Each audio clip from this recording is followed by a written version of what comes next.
Hello दोस्तों, मैं nutritionist Avanti Deshpande, एक पीसीओएस और एक gut health expert. Do you suffer from painful periods and are you looking for a solution for the same?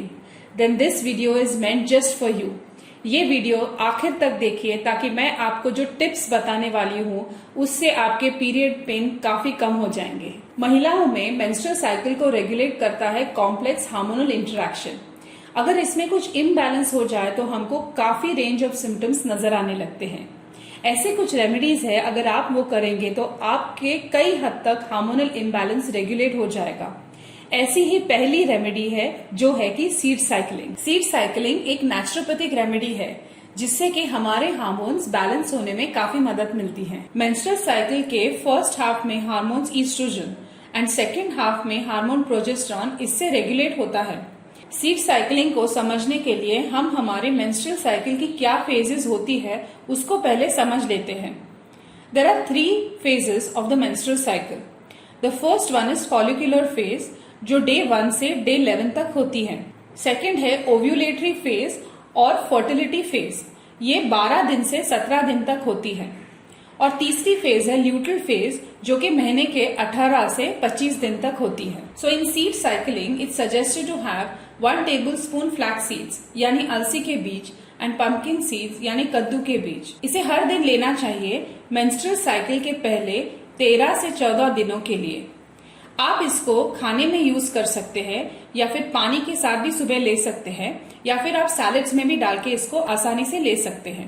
At the ल्यूटरल phase मतलब menstrual cycle के day 18 से 25 तक आप हर दिन 1 टेबलस्पून सनफ्लावर सीड्स यानी सूरजमुखी के बीज और सेसमी सीड्स यानी तिल के बीज आपके अगले पीरियड साइकिल के पहले दिन तक लेने चाहिए। पीरियड के दौरान जो क्रैम्पिंग होती है उसकी वजह है कि आपको कैल्शियम की डेफिशिएंसी हो सकती है, तो आपको ये देखना है कि महीने भर के आपके डाइट में कैल्शियम रिच फूड्स आप इंक्लूड कर लें।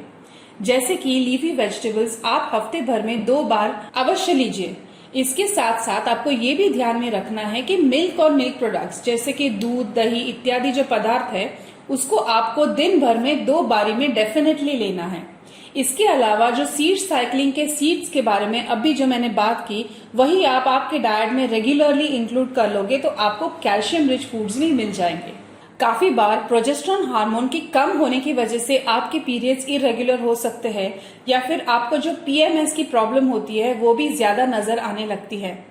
इसके लिए आपको मैग्नीशियम रिच फूड्स लेने हैं। उदाहरण के तौर पे बादाम, दही, ब्रोकली, पपाया या फिर ड्राई फ्रूट्स आपको रेगुलरली आपके डाइट में इंक्लूड करने हैं। तीसरा न्यूट्रिएंट जो आपके पीरियड को रेगुलराइज करेगा और आपकी पीएमएस की तकलीफ को कम करेगा वो है omega 3 rich fatty acid foods. ये आपको फैटी फिश से मिल जाएंगे अगर आप नॉन वेजिटेरियन है तो। अगर आप वेजिटेरियन हो तो आपको सीड साइकिलिंग के जो सीड्स है उससे आपको ओमेगा 3 रिच फैटी एसिड्स मिल जाएंगे। ओमेगा 3 फैटी एसिड एक पावरफुल एंटीऑक्सीडेंट है और ये आपकी इन्फ्लेमेशन को कम करने में काफी मदद करता है। तो अगर आपको पीसीओएस भी है तो आप ये omega 3 rich fatty acids food आपके डाइट में रोज जरूर इंक्लूड कीजिए। इसके अलावा अगर आपको सप्लीमेंट लेना है तो जो लिंक दी गई है उस पे क्लिक कीजिए, वो पूरा वीडियो देखिए, आपको पूरा इन्फॉर्मेशन उसके बारे में मिल जाएगा। काफी बार आयरन डेफिशिएंसी अनीमिया होने की वजह से आपको पीरियड्स में काफी बार पेन हो सकता है, महीने भर में थकान महसूस हो सकती है या फिर आपके पीरियड्स इरेगुलर भी हो सकते हैं। एनएफएचएस के सर्वे के अनुसार ये पता चला है कि भारत में 15 से लेके 49 इयर्स की 53% महिलाएं एनेमिक है। इसीलिए आपको ये ध्यान में रखना है कि आपको आपके डाइट में आयरन रिच फूड्स का इंक्लूड करना बहुत जरूरी है, जैसे कि लीफी वेजिटेबल्स, नट्स एंड ऑयलसीड्स जो आपने सीड साइकिलिंग में यूज किए हैं वो, या फिर आप नॉन वेजिटेरियन फूड अगर खाते हो तो एग, चिकन, फिश और मीट में आयरन काफी मात्रा में हाई रहता है। उसके अलावा जो स्प्राउट्स खाते हैं उसमें भी आयरन काफी हाई है। अगर आप सीरियल्स में देखें तो रागी जो है उसमें आयरन कई मात्रा में है, तो आप इसको आसानी से आपके डाइट में इंक्लूड कर सकते हैं। आपको ये ध्यान में जरूर रखना है कि आयरन के एब्जॉर्प्शन के लिए आपके डाइट में प्रोटीन रिच फूड्स होने चाहिए। आपके डाइट में around 50 to 70 grams of protein हर दिन होने ही चाहिए। पीरियड्स के दौरान कई बार मेरे क्लाइंट्स के कंप्लेंट्स होते हैं जो कि बहुत कॉमन है, वो है शुगर क्रेविंग्स। ये एक बहुत ही कॉमन फिनोमेना है क्योंकि जो हार्मोनल चेंजेस होते हैं उसमें आपको कुछ मीठा खाने का मन जरूर होता होगा। तो इसके दौरान आपको ध्यान रखना है कि आप मीठा जरूर लीजिए, जैसे कि है डार्क चॉकलेट, घर पे बनाए गए लड्डू, चिक्की, मतलब होममेड स्वीट्स जो होते हैं वो। और जो जंक फूड होता है, मीठे आइसक्रीम्स होते हैं, चॉकलेट्स होते हैं, उसको आपको बिल्कुल अवॉइड करना है। पीरियड के दौरान जो पेन्स होते हैं उनको कम करने का एक आसान तरीका ये है, जब आप अपनी फेवरेट चाय पीते हो तो आप उसमें इलायची जरूर डाल के लीजिए। इलायची हार्मोन्स को बैलेंस करने में काफी मदद करता है और ये एक आयुर्वेदिक इलाज है। पीरियड्स के दौरान अगर आपको ब्लोटिंग, एसिडिटी, आईबीएस और गैसेस जैसी तकलीफ होती है तो आपको ये रेमेडी जरूर करनी चाहिए। 1 लीटर पानी लीजिए, उसी में आप मिंट के लीव्स डाल सकते हैं जो कि है पुदीना। उसी में आप सौंफ और अजवाइन डालिए। ये पानी को फ्रिज में स्टोर कीजिए और दिन भर आप उसको सिप करते रहिए।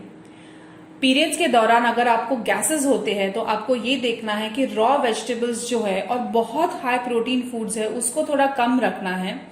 और जो लो फाइबर डाइट है जैसे कि पकी हुई सब्जियां या फिर चावल, ये आपको डाइट में इंक्रीज करना है। हेल्दी डाइट के साथ साथ ये भी जरूरी है कि आप रेगुलर एक्सरसाइज फॉलो कीजिए, योगा और प्राणायाम प्रैक्टिस कीजिए और मन की तंदुरुस्ती के लिए प्रैक्टिस कीजिए मेडिटेशन। आपके मेंस्ट्रुअल डाइट से रिलेटेड अगर कोई भी सवाल है तो फिर कमेंट सेक्शन में जरूर लिख के भेजिए, हम आपके सभी सवालों के जवाब दे देंगे।